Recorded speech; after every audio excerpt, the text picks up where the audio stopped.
माँ के लिए साड़ी चाहिए, यह कहानी आपको रुला देगी। दिन के करीब 10 बजे का समय रहा होगा। एक आदमी एक कपड़े की दुकान में आता है। गाँव का रहने वाला था, पर तेज था। उसका बोलने का लहजा गाँव वालों की तरह का था, पर बहुत ठहरा हुआ लग रहा था। लगभग 25 वर्ष का रहा होगा। दुकानदार की पहली नज़र उसके कपड़ों पर ही जाती है। उसके कपड़े सही थे, जो सही तरीके से धुले हुए और प्रेस किए हुए थे। दुकानदार: क्या सर, आपको क्या चाहिए? लड़का: मेरी माँ के लिए साड़ी चाहिए, किंतु सूती होनी चाहिए। दुकानदार: वे आई हैं क्या? आप ही पसंद करोगे। लड़के ने अपना बटुआ बाहर निकाला, 4 बार फोल्ड किया, एक कागज जिस पर पेन से साड़ी का कलर लिखा था। दुकानदार: अरे, मुझे तो पसंद के लिए करने के लिए कहना था। वह लड़का ऐसा बोला मानो कोई बांध टूट गया हो। साड़ी का क्या कलर बताऊं साहब, मेरी माँ की जिंदगी बीत गई। उसने कभी अच्छा कपड़ा नहीं पहना। माँ मेरी मजदूर है, कांटे झाड़ी में भी जानवरों जैसी मेहनत करके मुझे पढ़ाया। पढ़कर अब नौकरी लगी। आज पहली तनख्वाह मिली, होली पर घर जा रहा हूँ, तो सोचा माँ के लिए क्या ले जाऊं। तो मन में आया कि अपनी पहली तनख्वाह से माँ के लिए साड़ी लेकर आऊं। दुकानदार ने अच्छी साड़ी निकाल कर दिखाई, जिसकी 1,000 रुपए कीमत थी। दुकानदार बोला, चलेगी क्या? वह उसके लिए तैयार था। दुकानदार ने सहज ही पूछ लिया कि कितनी सैलरी है तेरी?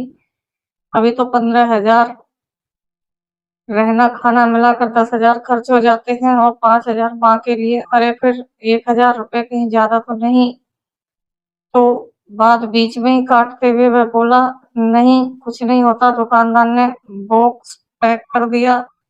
उसने पैसे दिए, खुशी खुशी वह बाहर निकला।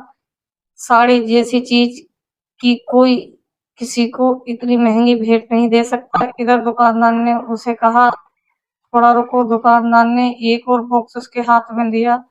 यह साड़ी माँ को तेरे इस भाई की ओर से गिफ्ट। माँ से कहना कि पहली साड़ी अच्छी न लगे तो दूसरी पहन लेना, लेकिन फटे पुराने कपड़ों में मत घूमना, और इसे लेने से मना मत करना। दुकानदार और लड़के की आंखें भर आईं। दुकानदार ने पूछा, क्या नाम है तेरी माँ का? आरती, उसने उत्तर दिया। दुकानदार ने एकदम से दूसरी मांग करते हुए कहा, उन्हें मेरी राम राम कहना।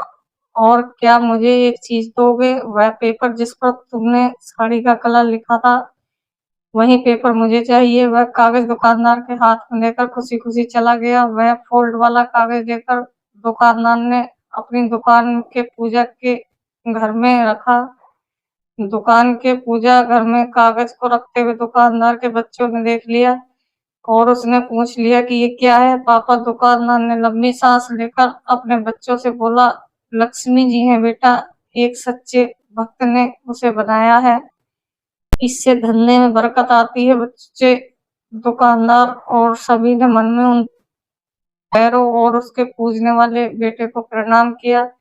माँ तो इस संसार में साक्षात परमात्मा है, बस यही हमारी देखने की दृष्टि, मन की सोच श्रद्धापूर्ण होनी चाहिए। दूसरी साड़ी देखकर माँ ने कहा कि बेटा, तू तो 2 साड़ी क्यों ले आया? इस पर बेटे ने कहा, माँ, एक साड़ी मैं लाया हूँ, दूसरी दुकानदार ने अपनी तरफ से आपको दी है। इस पर माँ ने कहा कि वह दुकानदार बहुत ही महान होगा। बेटा, मुझे एक बार उस दुकानदार के पास ले चल, क्योंकि मुझ गरीब को देने के लिए कुछ नहीं है, लेकिन मैं उसे अपना आशीर्वाद देना चाहती हूँ, जिससे वह दुनिया का सबसे धनवान बने।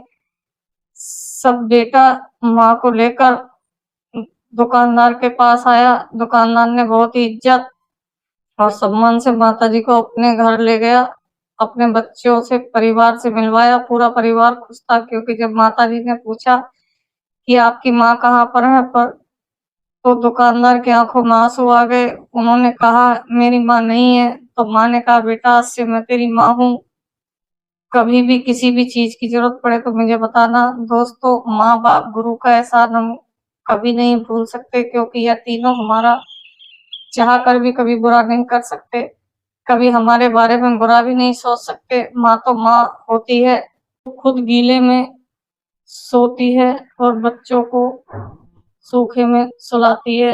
माँ बाप के सामने बच्चा कितना भी बड़ा हो जाए, उसके भी बच्चे हो जाए, फिर भी माँ बाप के लिए औलाद बच्चे ही रहते हैं, इसलिए माँ बाप से बढ़कर कुछ नहीं होता। दोस्तों, कहानी आपको कैसी लगी हमें कमेंट करके जरूर बताएं। दोस्तों, अपने अगर हमारे चैनल को सब्सक्राइब नहीं किया तो चैनल को सब्सक्राइब कर लें, वीडियो को लाइक शेयर जरूर करें। हमें आशा है कि आप हमें निराश नहीं करोगे। हमारा प्रयास आपका मनोरंजन करना है। दोस्तों, जय हिंद, जय भारत, जय श्री राम, भारत माता की जय।